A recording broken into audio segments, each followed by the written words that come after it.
ओम शांति। आज प्यारे बाप दादा के साकार अनमोल मधुर महावाक्य हैं। 11 अप्रैल 2026। आज की मुरली बहुत ही विशेष है क्योंकि आज की मुरली दिव्य और अलौकिक पालना से संपन्न है।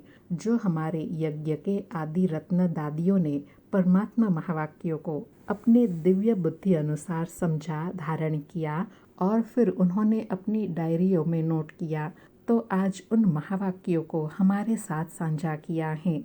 बाबा ने पहले पैराग्राफ में विशेष श्रेष्ठ स्थिति में स्थित होकर महावाक्य सुनने से प्राप्ति बताई कि जब अचल, स्थिर, धैर्यवत, निर्माण चित्त स्थिति में स्थित होकर के महावाक्य सुनेंगे, तब इन महावाक्यों से अपना और सर्व का कल्याण कर सकेंगे।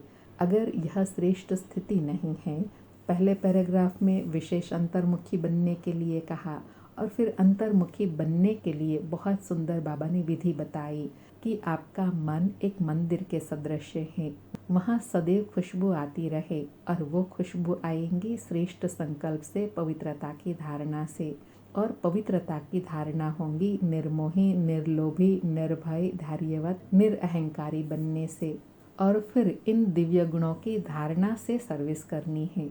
फिर बाबा ने सेवा की सूक्ष्म विधि बताई कि किसी को सावधान करना ही पर्याप्त नहीं है, लेकिन फिर उनको सूक्ष्म रीति योग की शक्तियाँ भी उनको पहुँचाना है, जिससे उनके अशुद्ध संकल्प समाप्त हो, उनके मन को हमारे पवित्र शुद्ध संकल्पों से शक्ति मिले, जिससे वह अपने में परिवर्तन लाए। और वह परिवर्तन कब होगा? जब हम उनको सूक्ष्म शक्तियाँ पहुँचाएंगे, तब उनमें परिवर्तन सहज होगा। और यह सेवा कब कर सकेंगे? जब मन में कोई भी प्रकार का बोझ व बंधन न हो। फिर बाबा ने समर्पण का भावार्थ बताया कि समर्पण किनको कहेंगे कि एक बार संकल्प कर लिया कि बाबा यह तन मन धन सब आपका, हम आपकी सेवा में समर्पित हैं, तो फिर किसी भी चीज़ को बाबा की श्रीमत के विरुद्ध यूज़ नहीं कर सकते, न तन को, न मन को, न संकल्प को, न धन को। बाबा ने अलौकिक रूहानी प्रेम को स्पष्ट किया कि अगर कोई भी हमारी कमी के लिए सावधानी देते हैं, तो समझना चाहिए कि ये हमारी अलौकिक परवरिश कर रहे हैं, हमारी उन्नति के लिए। यह भाव जब रहेगा तो हमारे में परिवर्तन आता रहेगा। फिर बाबा ने बालक सो मालिक बनने का गुह्य राज बताया कि जैसे चैतन्य फूल होते हैं, वह हरदम आकर्षित करते हैं। वह जैसे छोटा बच्चा होता है, वो अपने छोटे छोटे कर्मों से हमको अट्रैक्ट कर लेता है, अपनी तरफ खींचता है। ऐसे बाबा कहे तुम्हारे में भी रूहानी अलौकिक पवित्र आकर्षण हो, जिससे अनेक आत्माओं का परिवर्तन करके उनकी कमियों को निकाल, उनकी बुराइयों पर जीत पाकर उनका मालिक बन सकते हो। यह है बालक सो मालिक बनने की सर्वश्रेष्ठ शिरोमणि विधि।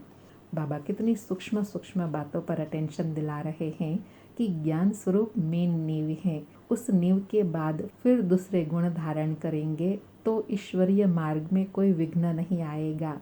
जब ज्ञान की नींव मजबूत होंगी, तब फिर दिव्य गुणों की धारणा भी सहज होंगी, उनके द्वारा सेवा भी कर सकेंगे।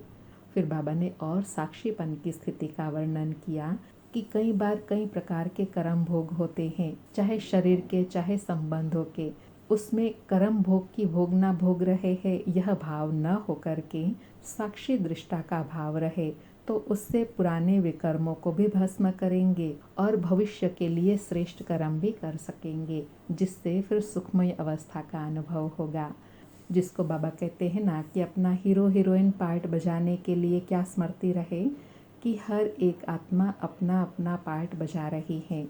अच्छा व बुरा जो जिसको पार्ट मिला है वो बजा रहा है, तो उससे एकदम साक्षी होकर देखना है।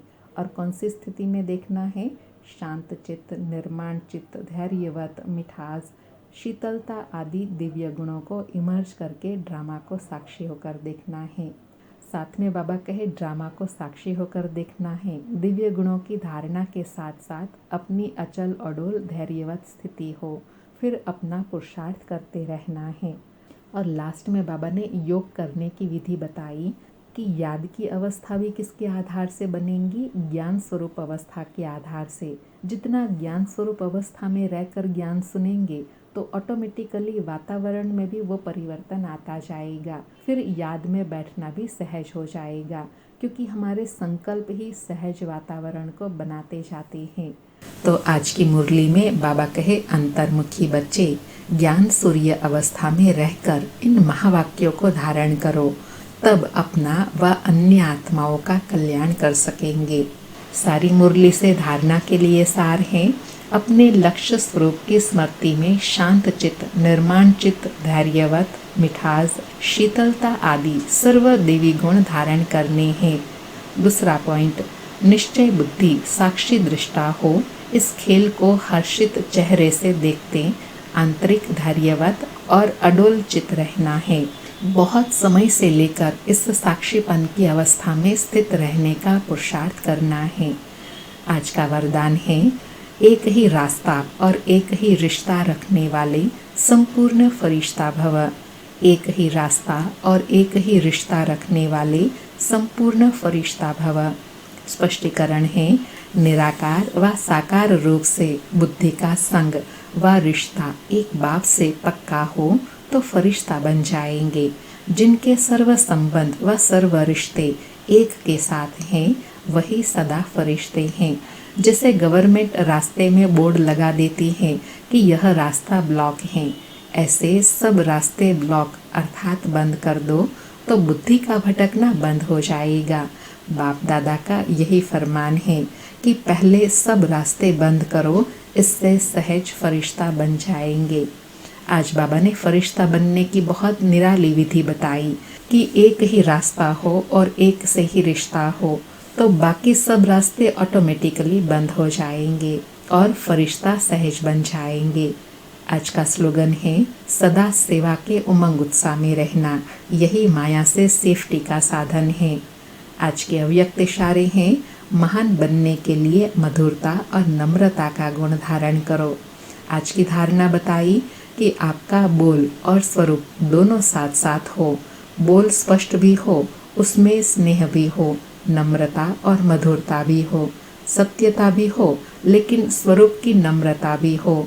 इसी रूप से बाप को प्रत्यक्ष कर सकेंगे। निर्भय हो, लेकिन बोल मर्यादा के अंदर हो। जब इन दोनों बातों का बैलेंस हो, तब कमाल दिखाई देंगी। फिर आपके शब्द कड़े नहीं, मीठे लगेंगे। बाबा कहे, ऐसे दिव्य गुणों की धारणा और बैलेंस हो तो ऐसे बैलेंस वाले बच्चे कमाल कर दिखा सकेंगे। अच्छा, ओम शांति। फिर से प्यारे बाप दादा को, दादियों को शुक्रिया बाबा, शुक्रिया दादिया, आपकी इतनी गुह्य, दिव्य, अलौकिक, सुखमय पालना के लिए शुक्रिया बाबा, शुक्रिया दादिया।